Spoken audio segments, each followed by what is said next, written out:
नमस्कार आदरणीय पालक आणि विद्यार्थी मित्रांनो, मी डॉक्टर धनंजय गणके आणि स्वागत आहे तुमचं दिशा एज्युकेशन युट्यूब चॅनलमध्ये. मित्रांनो, आज या व्हिडिओच्या माध्यमातून आपण बघणार आहोत महाराष्ट्रात मेडिकलचे म्हणजे एमबीबीएसचे टोटल किती कॉलेजेस आहेत, त्यानंतर त्या कॉलेजेसमध्ये किती सीट्स आहेत आणि त्या कॅटेगरी वाईज कशा डिस्ट्रीब्यूट केलेल्या आहेत. बरोबर, उदाहरणार्थ ओपन कॅटेगरीसाठी किती सीट्स आहेत, विजे साठी किती सीट्स आहेत, SC ST साठी किती सीट्स आहेत, NT1 NT2 NT3 ह्या कॅटेगरीसाठी किती सीट्स आहेत. बरोबर, तर मित्रांनो, टोटल प्रायव्हेट MBBS कॉलेजेस महाराष्ट्रामध्ये किती आहेत, तर 21 आहे. बरोबर, तर 21 कॉलेजेसमध्ये दोन असे स्पेशल काही कॉलेज आहेत की ज्यामध्ये नॉर्मल जे रिझर्वेशन आहे ते लागू होत नाही. बरोबर, ते म्हणजे वेदांता मेडिकल कॉलेज पालघरचं. या पालघरचं जे हे कॉलेज आहे हे प्रायव्हेट कंपनीचं जसं इस्टॅब्लिशमेंट असते त्यानुसार ते स्थापित झालेलं आहे. त्यामध्ये 150 सीट्स आहेत, परंतु त्या कॉलेजमध्ये शासनाची कुठल्याही प्रकारची शिष्यवृत्ती लागू होत नाही. ठीक आहे, तुम्हाला ते रिझर्वेशन जर असेल, तुमचं शिष्यवृत्ती असेल तर ती भेटणार नाही. त्यांची जी फीस आहे ही साधारणतः 16-16.5 लाख रुपये पर इयर नुसार असते आणि ती तुम्हाला पूर्ण फीस भरावी लागते. ठीक आहे, त्यानंतर दुसरं आहे Indian institute of medical sciences बदनापूरचं, जालना जिल्ह्यामध्ये येतं, जे की मायनॉरिटी कॉलेज आहे. बरोबर, पूर्णतः मायनॉरिटी कॉलेज असल्यामुळे तिथे देखील तुम्हाला नॉर्मल राऊंड थ्रू जर तुमची कॅटेगरी असेल आणि तुम्ही मायनॉरिटी नसाल तर तिथे ऍडमिशन तुम्हाला घेता येणार नाही. बरोबर, त्याच्या 150 सीट्स आहे. ह्या दोन कॉलेज बघून आपण बाकीचे प्रायव्हेट मेडिकल कॉलेज आहेत त्याची माहिती बघणार आहोत. ठीक आहे, टोटल प्रायव्हेट MBBS सीट्स जे आहेत महाराष्ट्रामध्ये त्या आहेत 2920 एवढ्या. बरोबर, त्या सीट्स आहेत पूर्ण महाराष्ट्रामध्ये. त्यापैकी IQ कोटा किंवा NRI कोटा जो आपण म्हणतो त्या असतात आपल्या 15% सीट्स. बरोबर, त्या 15%ने IQ कोट्याच्या किंवा NRI कोट्याच्या 438 एवढ्या सीट्स होतात. बरोबर, आणि मग राहिलेल्या 25% आहेत त्या स्टेट कोट्यासाठी असतात. तर त्या 25% मधून स्टेट कोट्यातल्या सीट्स किती आहेत, तर त्या आहेत 2482 एवढ्या. 2482 ह्या सीट्स वेगवेगळ्या कॅटेगरीनुसार आपल्याला डिवाइड केलेल्या दिसतात महाराष्ट्रात. तर आपण ते बघूयात आता. तर NRI कोटा जो असतो, तर NRI कोटा हा 15% सीट्स असतात प्रायव्हेट कॉलेजेस मधल्या, आणि त्याची जी ऍप्लिकेशन आहे ही CET सेलच्या काउन्सिलिंगनेच होते. त्याची प्रोसेस पण आपल्या नॉर्मल काउन्सिलिंग सारखी असते. फक्त सिलेक्ट करताना तुम्हाला स्टेट कोट्यासोबतच NRI कोटा देखील काउन्सिलिंग मध्ये सिलेक्ट करावा लागतो. आणि ह्या सीट्स ह्या ओपन टू ऑल कॅन्डिडेट्स असतात, म्हणजे महाराष्ट्रातला विद्यार्थी असो, महाराष्ट्राच्या बाहेरचा विद्यार्थी असो, ज्याला महाराष्ट्रामध्ये या IQ कोट्या थ्रू जर ऍडमिशन घ्यायचं असेल तर तो घेऊ शकतो. ठीक आहे, आणि याचा एक विशेष बाब अशी की जी फीस आहे ती नॉर्मल फीसच्या 3 to 5 टाइम्स ही फीस असते. ठीक आहे, म्हणजे IQ कोट्यासाठी 3 टाइम्स आणि NRI कोट्यासाठी 5 टाइम्स अशी असते. ठीक आहे, त्यानंतर स्टेट कोट्याविषयी आपण थोडं बघूयात. स्टेट कोटा हा 85% एवढा असतो. 2482 एवढ्या सीट्स असतात. ह्या कोट्यातील ज्या सीट्स आहेत ह्या स्पेशली ज्या महाराष्ट्र डोमिसाईल कॅन्डिडेट्स आहेत त्यांच्यासाठी रिझर्व्ह असतात.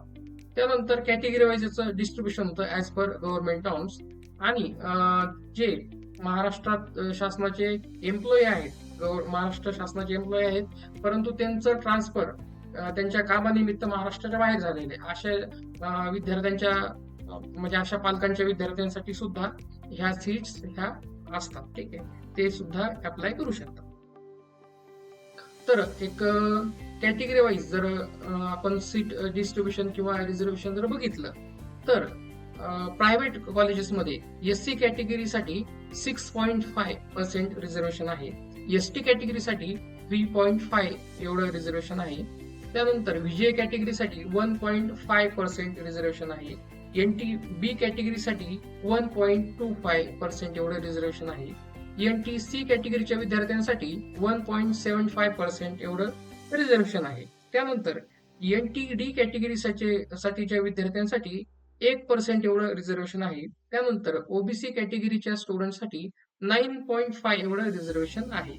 आणि नवीनच निर्माण झालेली जी SCBC कॅटेगरी आहे त्या कॅटेगरीच्या विद्यार्थ्यांसाठी 10% एवढं रिझर्वेशन प्रायव्हेट मेडिकल कॉलेजेसमध्ये महाराष्ट्रामध्ये आहे. बरोबर, तर ह्या कॅटेगरीच्या रिझर्वेशन नुसार आता बघूयात आपण की सीट डिस्ट्रीब्युशन कसं केलं गेलेलं आहे. ठीक आहे, तर आता एससी कॅटेगरी असेल तर एससी कॅटेगरीला 6.5% रिझर्वेशन आहे आणि त्या अंतर्गत 190 एवढ्या सीट्स एससी कॅटेगरीच्या विद्यार्थ्यांसाठी महाराष्ट्रातील प्रायव्हेट मेडिकल कॉलेजमध्ये असतात. ठीक आहे.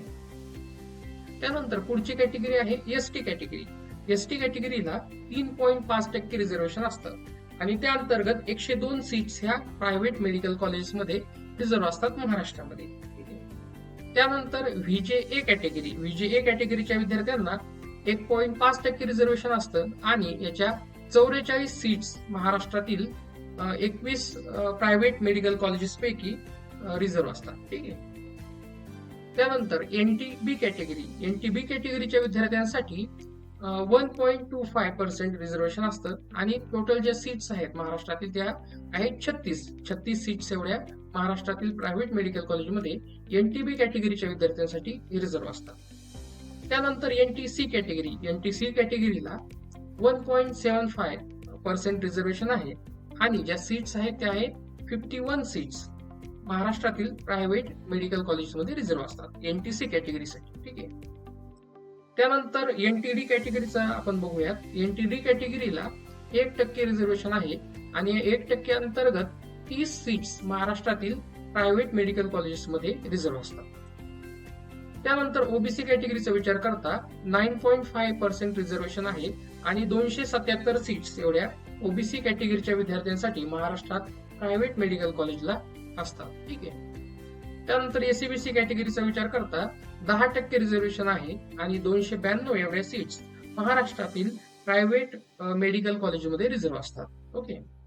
आणि ह्या सगळ्या कॅटेगरी झाल्यानंतर जी ओपन कॅटेगरी राहते, ओपन कॅटेगरीसाठी म्हणजे रिझर्वेशन तसं काही नसतं, परंतु ज्या राहिलेल्या सीट्स आहेत ह्या सगळ्या ओपन ज्या कॅटेगरीचे स्टुडंट आहेत त्यांच्यासाठी असतात.